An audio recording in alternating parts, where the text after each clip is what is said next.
It's a big welcome to Talking Hawks tonight. Thanks for joining us. Let us know where you're tuned in from around the world, but we're all about connecting Hawks fans wherever you are. I'm Matt. This is Daz, and keen to talk lots of Hawks. Box Hill. We've got Cal Porter on tonight, so exciting show, Daz. What's been happening? Yeah, it's going to be an exciting one, mate. 3 wins in a row for the first time since I think rounds 20 to 22 of last year, and only the second time since 2018. So it's an albeit a very different spot that we're at as Hawks fans, I think, but really impressed with the maturity of the performance. And coming in, we kind of saw it as maybe a danger game because we know how we've gone against some poor sides, and then by quarter time, game was over. Yeah. It's a lot to talk about. Keen to have your questions, fans. Let us know your Hawthorn or Box Hill questions, thoughts, and look, we're going to throw around a few things tonight. I've got a few questions, but let me just quickly check in with the fans.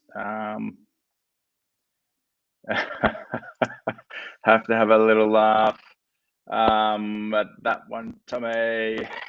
We've got Denver in a closed Zoom call tomorrow night with the Talking Hawks play sponsors. So if you're one of them, look out for an email, register and join us. We've got a lot of regulars: Con, Fred, Dominic, Spin Doctor. Welcome, one and all. So the big one for mine, as we talked about it in the game preview. Interested to see the Lewis McKay battle. I'm interested to see how Lewis responds from that, because he's lowered his colours by this season's form. He adapted a little bit, getting on his bike and getting down the ground a bit. What did you make of that little matchup, just to start the conversation tonight? Well, I think we've got to give a lot of credit to Ben McKay, who's an extremely good fullback. I don't know what David Noble was thinking playing him forward against Geelong, and probably one of the decisions that might have caused his exit. But I think the Hawks saved all their really, really good delivery inside 50 for Gunners, to be honest. I think there were plenty of times where Mitch had a pocket of space and he just wasn't getting the ball into him. But I think, Ben McKay took 10 marks and had 12 intercept possessions. So Mitch was definitely the lesser of the two players on the day. But I liked the fact that he was getting up the ground, letting Gunston and Bruce to be the deepest forwards and impacting the game another way. Whereas I think in previous seasons, he would have just not sort of thrown the towel in, but I think he would have just stuck to his method and might have got more and more frustrated. Whereas his field kicking inside 50 and in the forward half was actually a plus. So whilst it wasn't a game where we're writing home about, I still think he had an impact, which I think's one of the most important things. There are plenty of key forwards in the league that have only got the one wood, and that is beautiful service, whereas Mitch can add that to his game. So I'm content with his performance, although it was nothing to write home about, but still a tick in a way. Yeah. Still, look, at the 50-odd game mark, you're still going to be learning different things. So, and adding more arrows to the quiver, not a bad thing at all. So, we'll touch on the melees. Yeah, all good. I don't know that we need to go into it too much. There's still some unsociable about these Hawks, which we love, as long as it's done in the right way. We don't mind that. Yeah, and that's a good little summary there. Look, let's get on to Gunners, because smash the game open with one of the most probably memorable scenes of the season, after paying some tribute to Ray and kicking that opening goal. Give us a word, in a word, what was that moment like for you? But let's talk to it. Well, we can almost sort of work backwards, can't we? So that post-game interview, if Lewis doesn't get you, Gunners is a must. I love that, Paul. Fantastic. I think with Gunners' post-match interview, I mean, I'm still lucky enough, and I'm sure we'll have some people in the comment section that don't have their dads, whether they're in their lives or have passed on. I'm still lucky enough to have my dad, and I agree with Brooke. I think it was really touching, and the passion that he's got for clearly his family. And I love the fact that the Hawks gave him all the time he needed. I can completely understand that Gunners just needed to get back to footy. A sense of normality, I think, was going to be needed for him. And yeah, we said it in the preview, didn't we? How good would it be if he kicked the first and the Hawks could get around him? Bang! And he did. That's with it. A beautiful set shot. But what about that fifth Keep goal? talking it up here. He kicked it from the car park, Matty. He had, well, he had two shots. The wind had died down. down.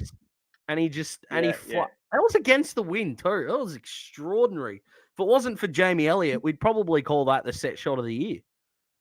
Yeah, I was talking to someone that was at the ground tonight, and they said it was blowing in the first half. And Gunners had two from a similar spot, didn't he? Earlier in the game, and when he's nailed that one hard because of the wind and the big building, it's like you had to allow for the wind, and then there was a wind block. So, mate, he's nailed it. He's got his laser dial right in, and it would have.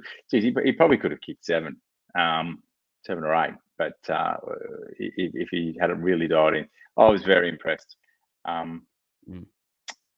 Lovely comments here. A highlight for mine as well, which seems we're on the Gunners just before we move. We've got Cal Porter joining us shortly from Box Hill. The knowledge between Brewsty and Gunston when who put it on the boot in a long kick into the forward 50, 2-on-2. Just the knowledge and the experience of Bruce and Gunston. It was just magic to watch them slot a goal, keep the ball moving, and Gunners give a little bit of a shield and say, "You go for it, Brucey, all yours." Yeah, and don't forget, I think it was Connor McDonald who hit Punky 55 out, and Punky just went straight on his left foot and hit Gunners with a dart. And we just went, There is no way either of these two are leaving this footy club at all. That's way. It. And it's bringing everyone up around them, but also modeling that. If you can have that sort of chemistry, it's lovely for the young boys around him to see all of that. So, Sam talked about it. Just the tribute to the Gunston family. So it was fitting that he had a blinder, given that was his.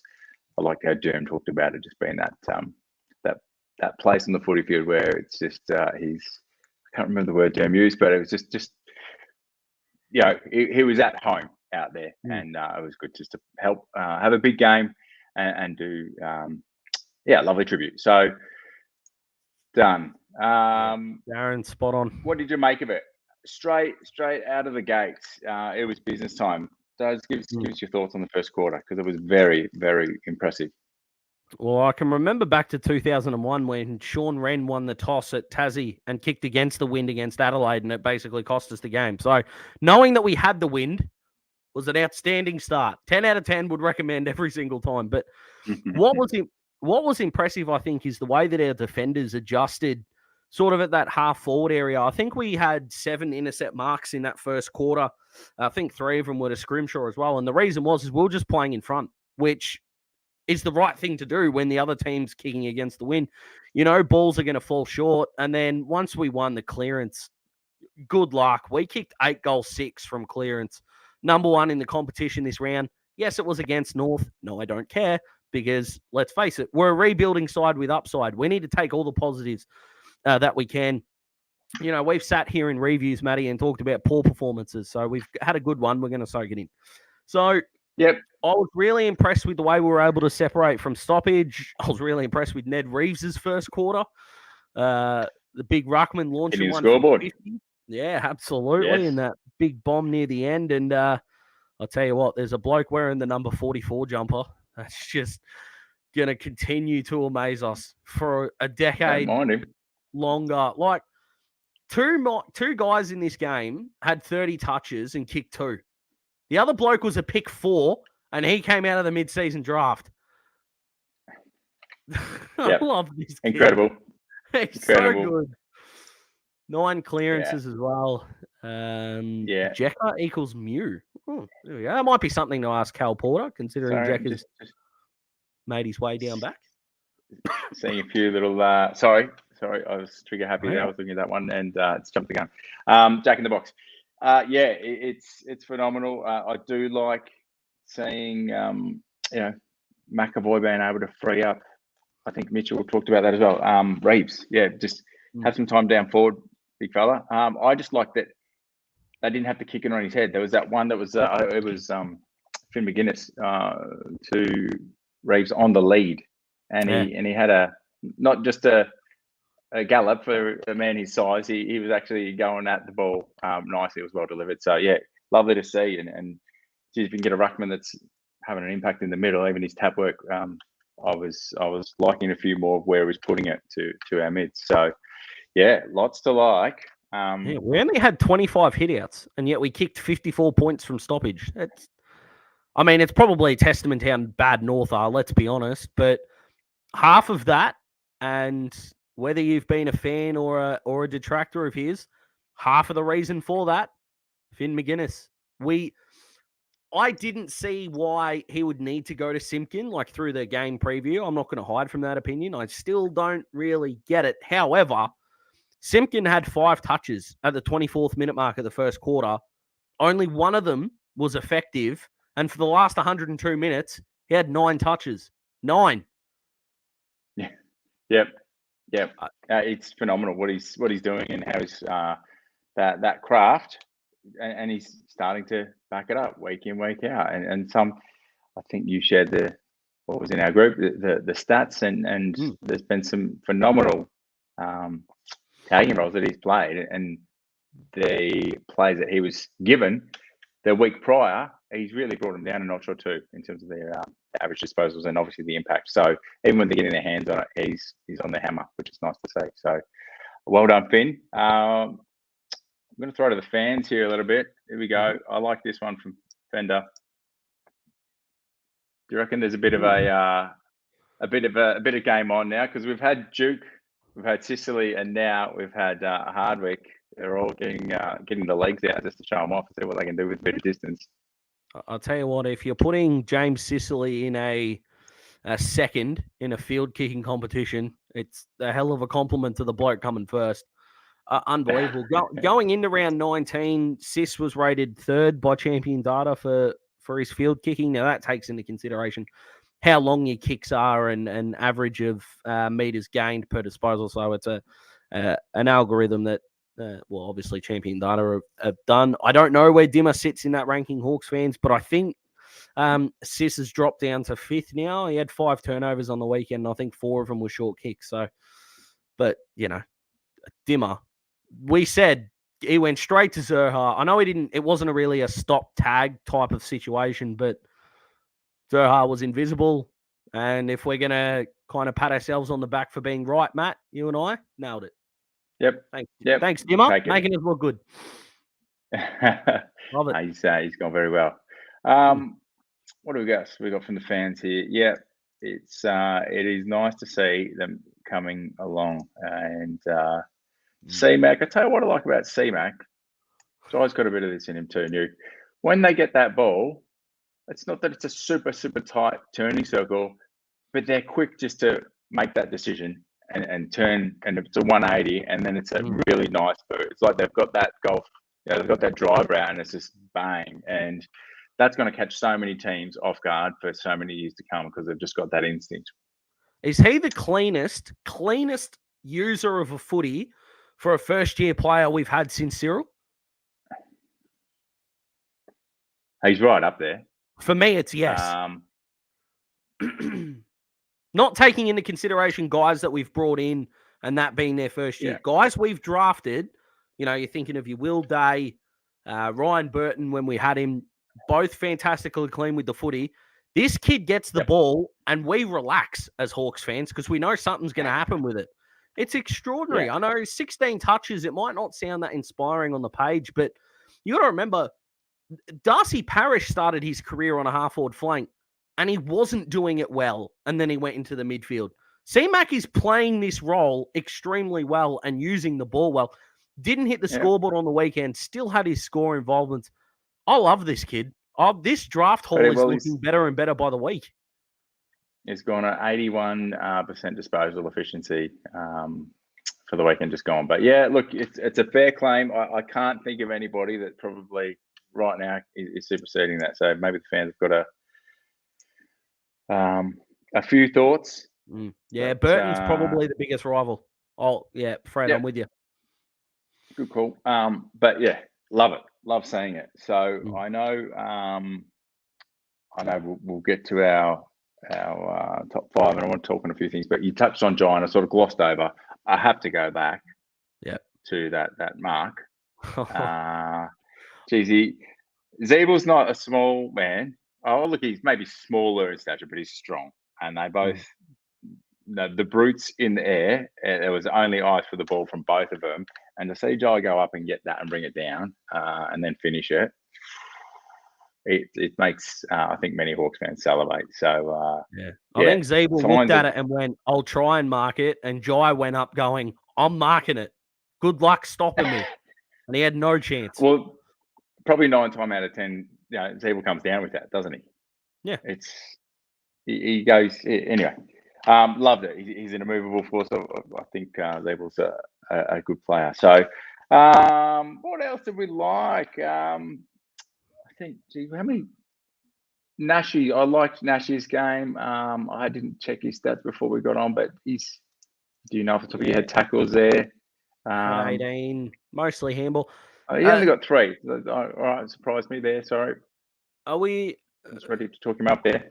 Are we worried about the fact he's not kicking the footy? Now, I'm going to talk after we talk to Cal Porter. I'm going to go through an observation I've made at clearances, so I'll talk about it a bit further, and I'll explain maybe why it's not. I've seen some pockets of Hawks fans in a few groups just worried about the fact that he's not going for his kicks. What do you reckon? Are you comfortable with his role? Do you wish he was kicking the footy more? What do you reckon?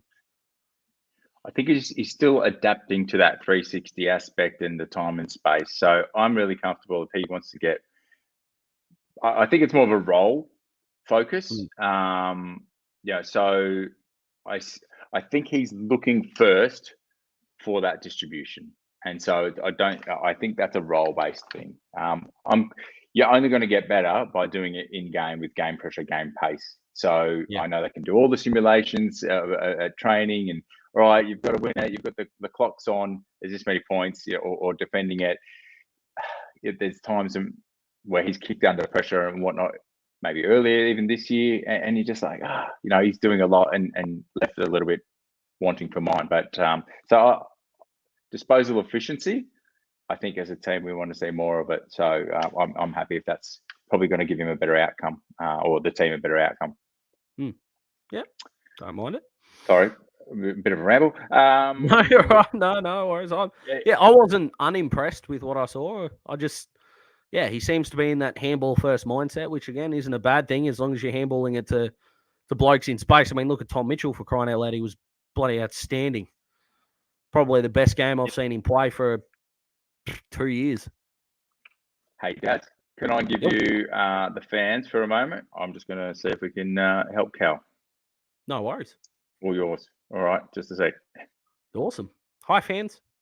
This seems a little bit strange, but I'll actually go through just while we're getting to Cal Porter on. I want to talk to you about clearance for a second. Now, in a way, I really wish I did have the footage here. I did try and load something before, but I live in Frankston. I was coming from Ringwood, so please forgive me that I didn't have the time. But why I think Hawthorn are improving in contested possession, and in the last 3 weeks, we're the number 3 team in the competition for contested possession, is how we're setting up at stoppage around the ground.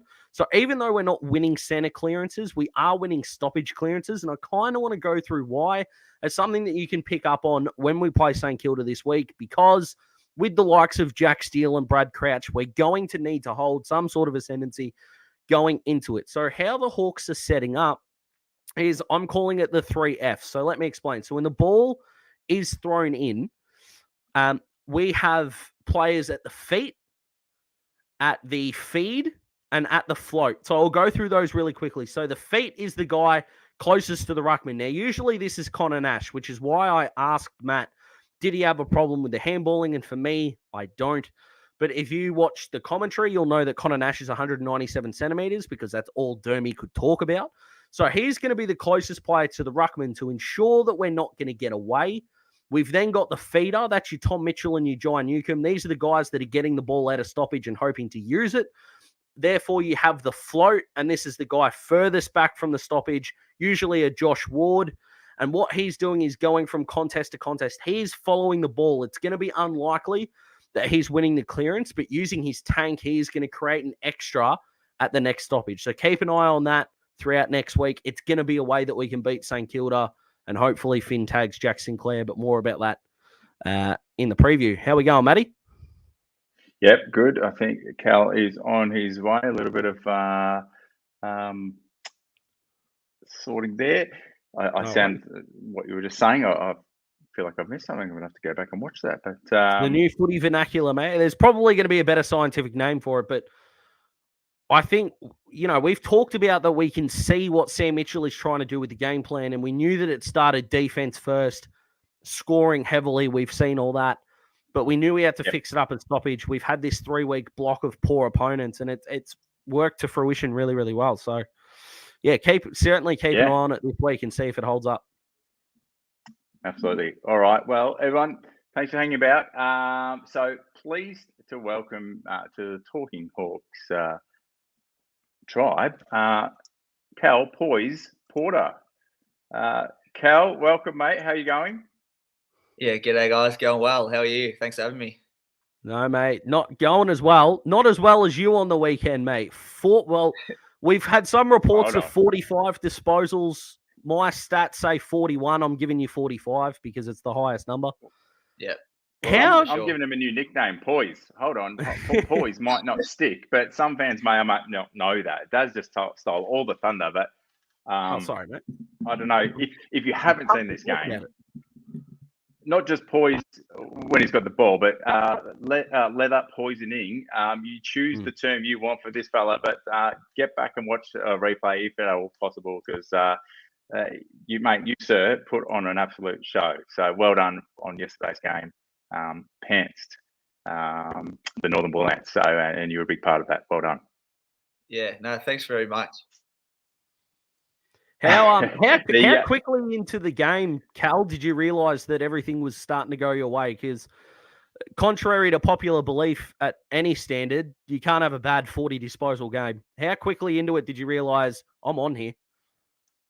I think we started pretty well. Like we were kicking into the breeze, and we managed to match it with them for the first quarter. And I got a few touches early, which is always handy. So that always helps. But no, it's never really something I thought about, because we had a pretty big job at hand and we had to win the game. And I didn't think about my stats too much. But it's one of those games where things just went right, and sometimes the ball just finds you. And if a lot of good players are playing well around you, that always helps. So was able to get some good footy, in nice and close with my contested work. But then a lot of guys using me on the outside too. And I think trying to add some more outside ball into my game is what gets the numbers looking good. So I think it was a credit to the boys, winning their own footy as well.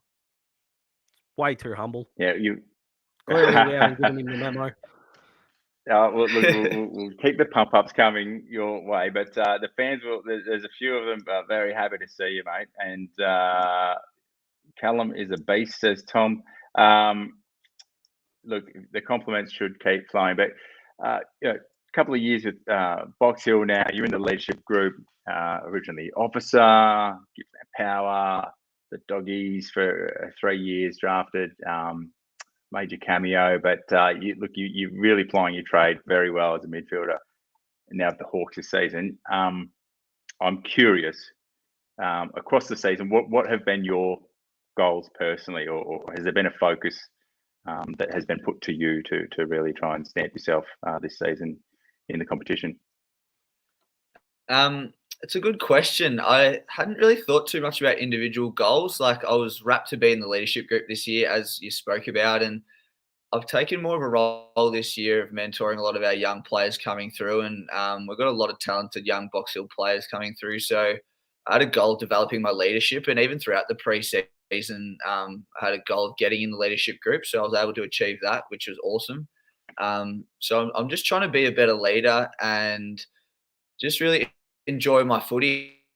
I think after getting delisted at the end of 2020, it was hard to come to terms with, and it probably took me until the back half of last season, even though it was a shortened season, the back end of last season, to really come to terms with what was going on and to really settle in.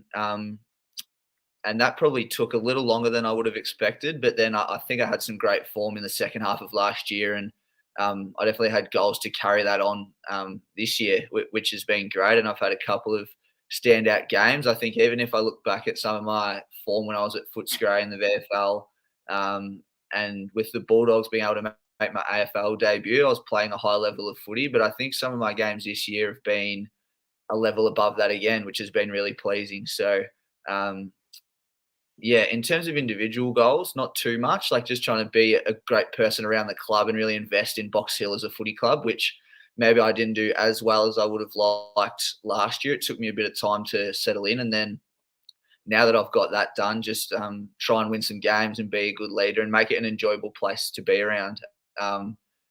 Yeah, and that's really the main goal, just more around how I conduct myself versus, specific achievements or anything like that. Now, Yeah. Cal, I like Brilliant. to ask one tongue-in-cheek question sort of per interview, and you don't have to answer, of course, but you spent 3 years at the Bulldogs. Is Luke Beveridge as crazy as he seems at first, second, and 43rd glance? No, he's not. I love Bevo. I think he's quite an emotional man, and he's very passionate. And sometimes that can come across the wrong way. And I think in the heat of the moment, we always say things maybe that we may regret. And I think that's just Bevo's passion and his emotion. And I loved my time at the Bulldogs, and I love Bevo because he sort of gave me my AFL dream that I wanted to achieve ever since I was a young kid. And even though I wasn't there as long as I would have liked, and I thought I was maybe more deserving of more opportunity, he was able to draft me and be influential in developing me and giving me an AFL game. And even though it didn't work out the way either of us would have liked, I think I'm forever grateful for that opportunity, because being a late pick in the draft and not being super highly touted, I could have just as easily not got drafted. So the fact that they took a chance on me, and I had 3 years at a great club with a great midfield to learn off, a couple of, really big names that are going really well, and being able to play a game, which Bevo, was instrumental in. I'll always be thankful for Bevo for that. And no, he's not crazy. He's a lovely man, and I'm not sure if he'll be listening tonight, but but yeah, I love Bevo. He's great. Beautiful. So we're in the no eight doubt now. one of those. Box Hill. One of those games. We'll get there, Matt. That's all right. Yours, So mate. Box Hill back in the 8 now, Cal. Now, there's not that long left in the season to go. I know you're probably going to say you got to take it 1 week at a time, and we love the footy cliches around here, but how long-term can you afford to think? Because on paper, and I think as Hawks fans, we're obviously going to say that we're good enough to go deep into this VFL season, but you went close with Southport. You haven't seemed intimidated by the big moments, even though results mightn't have gone our way. How confident are you that not only are we going to stay in the 8, that we can potentially push these sides later in the year? We feel super confident. In terms of how short-term or long-term to look, I think we're just looking at this last month of the year as like a big block, and the Northern Bullants on the weekend being the first week of that big 4-month block. And we do tend to crunch numbers and think, in a perfect world, we win 4 games, we finish top 4 and we're flying. But we've also got to have some realistic goals as well. Like, we could definitely do that, but we're thinking maybe at least 2 or 3 of the next 4 will hopefully get us to squeeze in. And then when you think about making the top 8, we've matched it with some of the good sides. Like, we lost to Casey by around a goal, and we were up late, and Southport's similar. So we can definitely match it with the top sides at our best, and we've got a lot of great talent in our AFL side coming down, but also our core group at Box Hill, a lot of AFL experience in that core group. So we're super confident we can beat anyone, and our results will match that.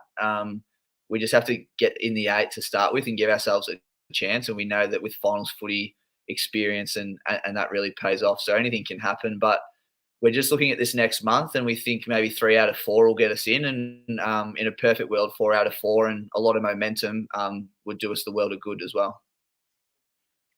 That'll be amazing to watch. We're going to get down to Box Hill for the Geelong game during the President's Lunch. So if you want to join us, you'll get to watch some of this man's fine work as he goes around. I'm curious, your time at the Doggies, did you play a little bit of a role with Benny Cavara? He's also had a day out on the weekend, as did Ferg, and we'll get to them in a second. But did you have any role in getting Benny across to Box Hill? Yeah, I like to think I had a little bit of a role. I definitely pushed hard to let him know how great it was and that I'd love to play with him again. But at the same time, I know what it's like getting delisted and everybody wants a piece of you and everybody wants you to come to their footy club, and not too many people check in and see how you go, and they just want to know where you're playing footy next. And I didn't want to be like that with Ben, so I just more put my arm around him and supported him. And we lived together in 2019 in my second year. Ben's first year at the Bulldogs, and we're pretty close. And he's one of my favourite teammates and best footballers I've ever played with. So it was more just around supporting Ben and letting him know that we were here if he needed us, and then it ended up eventuating. So I think that was the great way to go about it, and not so much want a piece of him, but just support him and he'll make his decision. And I think he made a great decision, and he's having an unbelievable year. And we're sort of all gathering, a lot of ex-Bulldogs players, and you mentioned Ferg, we're quite close, and we've played most of our VFL careers together, and we have a great relationship, and we obviously spend a lot of time together once we're on a list as well. So it's great that we're all playing great footy. It'd be amazing if we were all still playing at the highest level, and I think we're all good enough too. But in saying that, like investing in the Box Hill Footy Club and choosing to come here all together, it's been an amazing experience, and it's an amazing club with all the friends we've made and the footy we're playing at the moment. It's a credit to Box Hill, and even though it wasn't our plan A, it's an amazing place to be around and an amazing club that we'll hopefully be at for a long time. Mate, It's fingers crossed, lovely to see, and it says a lot about you as a person and as a mate. So well done. I don't know if this is Cav or Ferg's burner account, but no, George has been a fan. But there we go. George thinks you should be, if you're not already contracted next year, the Box Hill should be lining that up. So you don't have to comment there, but we'll be supportive here. Of course. Yeah, so Ferg, he's brought up with 5 goals on the weekend. He's kicked his 100th VFL goal, and he's leading the comp now. Benny Cavara, I think he's top 4 or 5 now in the comp as well for goals. So it's really good sign. Thorpe got it, 2 goals, 1. Saunders 2, and the debutant Windsor 2 goals, 1. Not bad for the young fella. So I don't know if you got it in his ear as well, Calvin. What were your thoughts of some of that goal kicking prowess on the weekend? Yeah, it was amazing. We have such an energetic forward line and a great mix of talls, smalls, all exciting in their own different way. So it's always been a balance of trying to find the right mix and trying to fit everybody in and let them do their thing. And like the first game of McKay was amazing. I remember when I was 18 playing VFL footy, and I wasn't at the level that he's at now. He's just flying and highly touted. We hope that he goes well come draft time at the end of the year, and he was great to play with. And a few of our regulars, like Thorpe's one of the most exciting players I've ever played with. He's got a lot of tricks in his bag, and yeah, as I mentioned, Cav and Ferg are amazing. Like we sort of take them for granted sometimes, I think, because you can almost pencil them in for 2 or 3 every week and know that that's just their role they're going to play. But especially Ferg in particular, to have notched up 100 goals before he's even played 50 VFL games. He's over 2 goals a game career. Like, that's amazing. And it's a tough comp, the VFL comp. And to be able to have that consistency is amazing. And I think Ben's VFL resume speaks for itself. He's played for a few different clubs and over 100 games. And he's one of the most decorated players, I think, in the VFL. So the amount of talent that we have to be able to roll through that forward line is definitely, got me licking my lips coming out of the middle. I've got options aplenty down there. So they definitely make my job easier. And as a midfielder, trying to provide some good service for them, it's pretty easy with the amount of talent we've got down there. So I'm loving our forward line at the moment. Well, you spoke about being a late draft pick, Cal. Now, we've got a couple of late draft picks who played on the weekend in Ned Long, who came from the rookie draft, and Jai Sarong, who was in the 40s, I think, in last year's draft. Longy had 24 on the weekend. Jai had 21 and 10 marks. Is there a little somewhat selfish part of you that hopes that they don't go up to the seniors, given how good their form was on the weekend, and you can kind of keep the nucleus of the group together? Now, we know, I think Ned's not going to be that far away from a debut, but the competitor and the want to succeed, is there a little part of you that hopes this group stays together, including those two? Yeah, there always is. It's funny with alignments with Hawthorn, and a lot of the time we're dictated by what goes on upstairs, ins and outs and things of that nature. And selfishly, we'd like to keep everybody. And it's amazing how strong the alignment is. Like I said, I love my time at Footscray and the Bulldogs, but the connection between Box Hill and Hawthorn is really strong. And with other boys that have been in other alignments, they say the same thing. It's one of the strongest alignments, we think, in the VFL. And we get along really well, and we train a lot with those boys. And Jai and Ned in particular are going really well. And selfishly, we wish we could keep everyone, but we know that opportunities in the AFL will just make them better, and that's sort of our job at Box Hill, to sort of nurture these guys and really build them up, and I think upskill them and empower them to go on and do great things. And as long as we can be a part of their journey, and if that's them getting an AFL debut, even though selfishly we'd like to have them every week, I think it's awesome, and we love playing a part in that. And as long as they're back by finals time, I think we could let it slide, I think. I love that. I love the honesty. This is why he's in the leadership group, Matty. Yeah, no, look, you haven't held back on us. It's been great, Cal. I'm curious. So part of this leadership, you and Ferg had a bit of fun in December. Maybe this was part of getting your tail up for this season. But Throne of Games, if you haven't seen it, Hawks fans, the Box Hill media team had a bit of fun, and these two had a battle royale. Worth a look, and I'm surprised it didn't go further. It's a 3-part series. Fergus Green beat Cal Porter head to head. So good family fun, bit of Jenga, bit of actually extreme competitiveness, and you've got to watch the fishing game. It is a finale. So I liked you were up and about, and the media teams use you well this season, Cal. You've got out and about, done your little tour up north and a few other things. So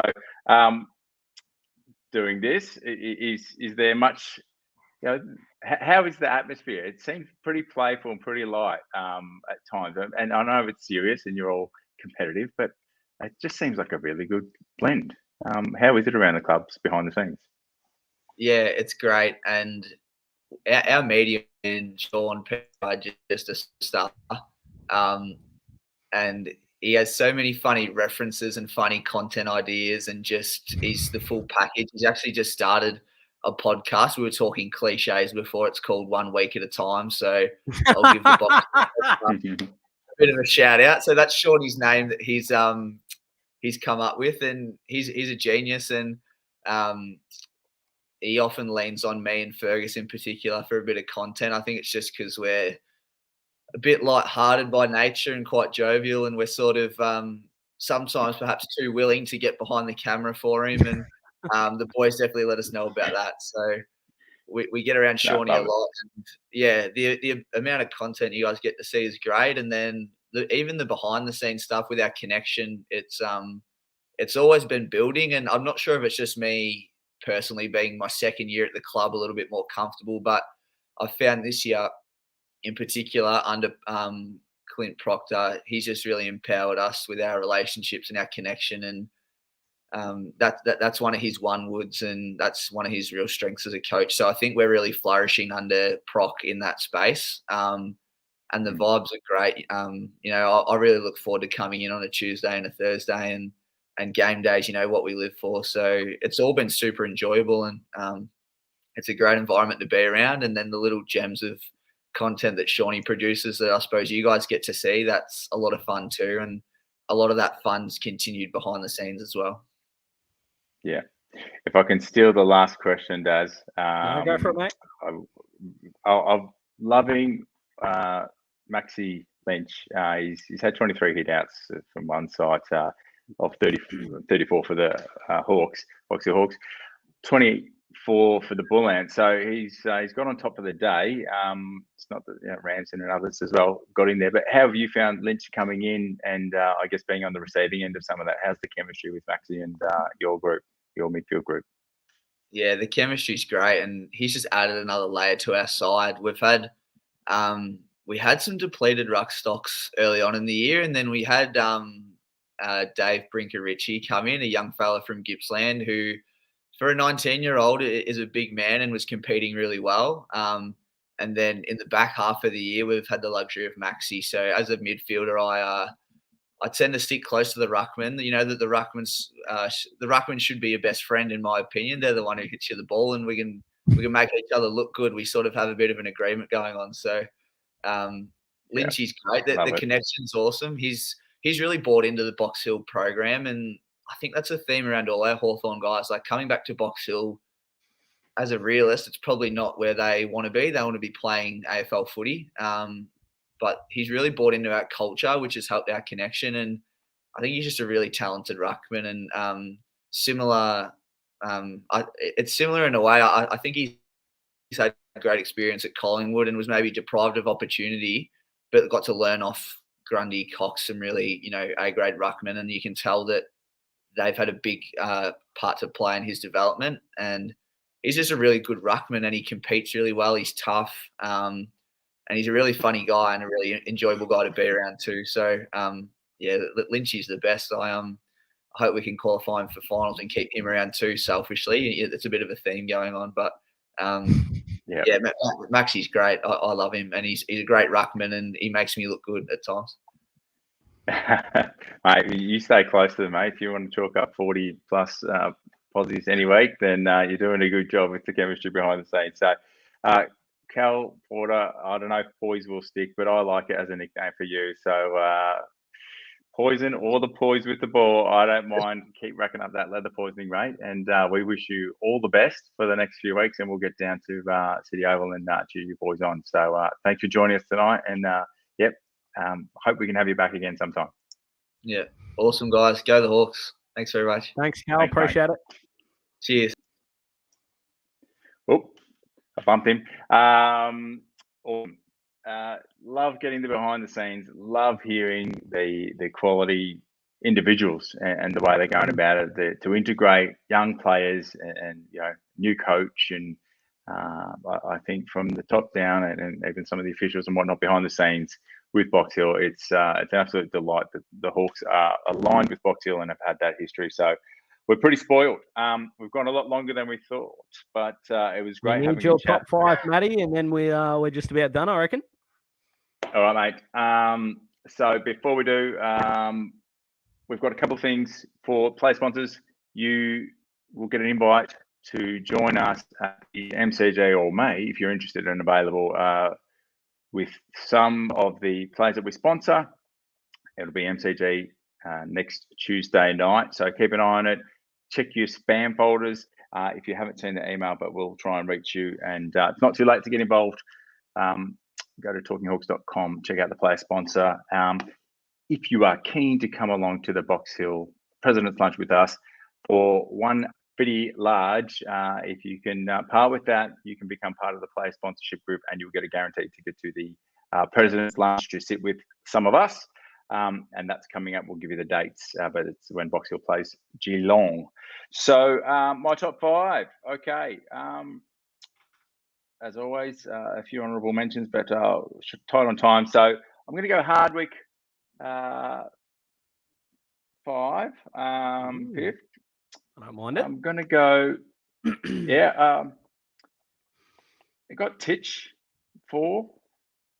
And I just think he's getting it done. He did it with supreme efficiency. And sorry, he's just really catching my eye. Just this new role. I'm seeing him. I'm loving it. We've got Morey with 3. And enough said. He's just getting it done. I've got Gunners at 2 with 5 goals. The emotions, I wanted to give it to him, but I've got Nuke bringing it home, giving him the bickies this week for mine. So there is my top 5, Daz. You are, as always, you put pen to paper for the fans, have a read, have a chat back and forth. If you've got something of substance, Daz has got his own star ratings. Check out the talkinghawks.com game review. Let him know your thoughts. Thank you, Tom. Tom is on board. Jay, one of the honourable mentions I didn't include, but